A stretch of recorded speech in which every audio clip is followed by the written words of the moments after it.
And that breaking news is coming to us from Ann Arbor. Head football coach Sharon Moore is fired, and it's not because of his team's performance on the field. The school's athletics director saying an investigation found, quote unquote, credible evidence that Coach Moore had an inappropriate relationship with a staff member, a clear violation of university policy. We'll have more on this breaking news story in just a few minutes for you. Meantime, Metro Detroit is in the thick of a wintry mess right now. Snow, then rain, then snow again, and now whatever's on the ground is at risk of turning into ice as temperatures have dropped below freezing. A quick look at Exact Track 40 radar shows the good news, and that's clearing skies. That second round of snow moving out, but if you've got a driveway or walkway that needs to be cleared, you may want to get to it quickly before it becomes a sheet of ice. Boy, oh boy, 10 days into December, it feels like it's been a month long. Thank you so much for being with us for the news here at 6 o'clock. I'm Kimberly Gill. And I'm Damon Fernandez. You'll notice things look a little different on your screen today as we try to give you as many live looks as possible at the conditions outside right now. Forewarned meteorologist Ron Hilliard has been tracking the snow and now the drop in temperatures, Ron. You know, Kimberly, Damon, what we saw today, it was a lot of snow in the morning. The slushy, heavy snow. Pretty watery in many cases, but now with temps dropping rapidly, we're seeing that heavy slushy snow turning to ice. And if it's not removed from your sidewalks or your driveway, it's going to pretty much be a difficult task to remove that from your driveway. Here's where we're still seeing the snowfall. Right now, pretty pronounced as you go over toward Rochester Hills, also getting into Washington Township and Macomb Township. You see these darker colors as we go into Macomb County, Utica, Shelby Township. We're getting this heavier or more moderate snowfall extending all the way down into Sterling Heights, going into Warren, Roseville, Fraser. We're getting this. In East Point, we're also impacted by this. Harper Woods, Grosse Pointe Woods, we're seeing this.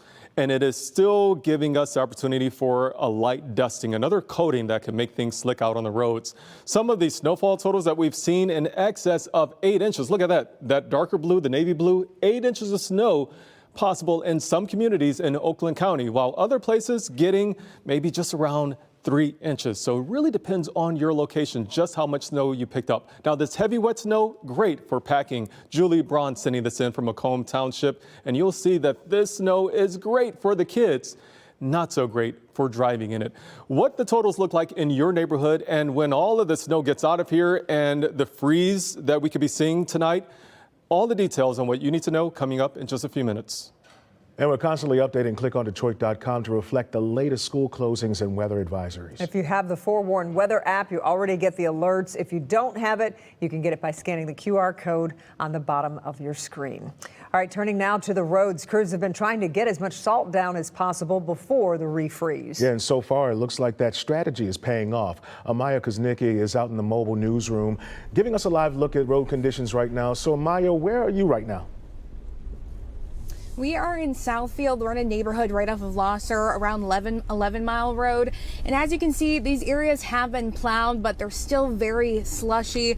Now, the main roads, when we were driving on them, they do seem pretty clear, but some of those turnaround areas, again, are just full of that slush. And you have to be careful because there is a lot of plow trucks out on the road just trying to keep things up to speed. Remember, the law is to stay 200 feet behind them. That's about the length of a football field. Now, we were speaking with one of the plow drivers today, and he said that he was hit, and it's something that happens quite often. So that's something that they want to avoid. They're just trying to keep their plow drivers safe along with people on the road. But right now it's not too bad. But again, we are going to get even colder in temperature. So you just want to be very safe and careful when you're out on the roads. And we also have another crew on the road right now. We have Eric Yetta. He's driving around Metro Detroit. So I'm going to toss it over to him to give you the very latest from Macomb County, I believe. Yes, definitely. Thank you, Amaya. I'm westbound right now on 94, just past Harper Road. Like Ron said, I'm starting to see the snow coming down. Luckily, it's not accumulating on the road. Traffic is still moving pretty well. You can see a couple cars passing me right now. I am going slower than 70, so they're going a little bit faster. But right now, haven't seen any other problems on 94 at this point. The shoulders are pretty clear. They're a little wet, but at this point, it's looking good on 94. But like Amaya was saying, side roads are definitely an area where you're going to want to be careful and take your time going into those areas. So live from westbound 94, Eric Yetta. Back to you guys. Eric, thanks for that perspective. Well, you know, you can't shovel nor plow ice, so there's been a sense of urgency in neighborhoods across the area to get the snow and slush cleared before the refreeze. Yeah, it's a good idea to do so. As Will Jones shows us, some folks have already been out a few times today with their shovels and snow blowers. During the colder months, you really don't see many of your neighbors because more people are spending time indoors. But when the snow falls, that's when you really see them. People out clearing their driveways, in this case, the road. This Waterford Township resident shoveled his driveway twice before noon. When I first did it, it was packed pretty good. Then I turned around when I got done and I looked out the window and the flakes started coming down heavier and faster. Some relied on a snowblower to get the job done. Oh, it's tremendous. Yeah, we'd be out here for so long with just the shovel. For those who wanted to spare their backs from the shoveling, these teams were ready to help and make some cash. We have a snowblower in the back and then shovel right there. I'm just happy that I'm out of school today and get to help people out. We had to pull over this afternoon when we saw people clearing not just their driveway, but their whole street. They got to get all the main roads done, so the neighborhood roads, it's usually an ice rink before they can make it out to these neighborhood roads. It's a good feeling to make sure that everybody can get up and down the road. Wasn't bad. The best part of my day out in the snow was seeing this 4-year-old having a blast. Meet Construction Frosty. His dad works construction, so we're gonna put a construction hat on him. Those teens I talked to today really know a money-making opportunity when they see one, and I'm sure they weren't the only ones cashing in on the snow. From Waterford Township, Will Jones, Local 4. All right, well, thanks so much. You know, viewers are sending us their my picks of their wintry weather. Joan from Fenton is showing us how much or how high the snow accumulation she had on her deck this afternoon. Yeah, it's a lot. And Leslie in New Hudson sent us this one of their dog Sully, I guess realizing there probably won't be a walk happening today.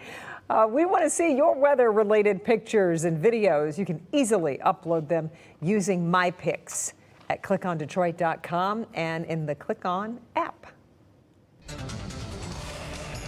All right, and back now to that breaking news is taking a lot of people by surprise. Sharon Moore fired today as Michigan's head football coach. Yeah, Hobie's here now with more on why and what happens next. Hobie, Michigan says the coach broke a rule for which they have zero tolerance. This feels like it just came out of nowhere. It kind of did in a way for the University of Michigan, but Michigan will be looking for their second head coach in 3 years. The university firing Sharon Moore tonight with cause, a massive change coming to a premier program in college football. The news broke around 4:45 this afternoon with a statement from AD Ward Manuel. It said the university investigated Moore, finding credible evidence that he engaged in an inappropriate relationship with a staff member. The U of M terminated Moore immediately as the Wolverines are preparing for the Citrus Bowl in Florida on New Year's Eve. Moore has been the head coach at Michigan for the last 2 years, leading the Wolverines to a 9-3 record this season. And it comes at a strange time, too, because Sharon Moore just had a press conference back on Monday about the Citrus Bowl, just wrapped up a recruiting class that was ranked number 11 in the country. So whoever comes into this situation now, they're going to be looking for a coach with so many coaches already choosing their next destinations in this coaching carousel. Yeah, Right. all right. We know you'll have more coming up in sports. We'll see you in a bit. We are also keeping a close eye on the Mario Willis case. He's fighting to clear his name after being convicted for a fire that killed firefighter Walter Harris. This happened back in 2008. But now questions are being raised about whether that fire was actually set on purpose. This week, witnesses are taking the stand, including Darian Dove, whose testimony helped put Willis behind bars. Well, now Dove says he lied about Willis paying him to start that fire, claiming he was pressured by police. He now says the fire was just an accident. This testimony could drag on all week, and we're on top of it. We'll keep you updated as the story unfolds in court. Right now, a Detroit man is facing federal charges in a wide-ranging child pornography investigation. Now, this all started in Toledo with the arrest of a man for trying to arrange sex with children. That suspect told investigators he'd shared child sexually abusive material with a man who lived in a mansion in Detroit. Now, that led FBI to search a home in Palmer Woods, where they seized 38 devices.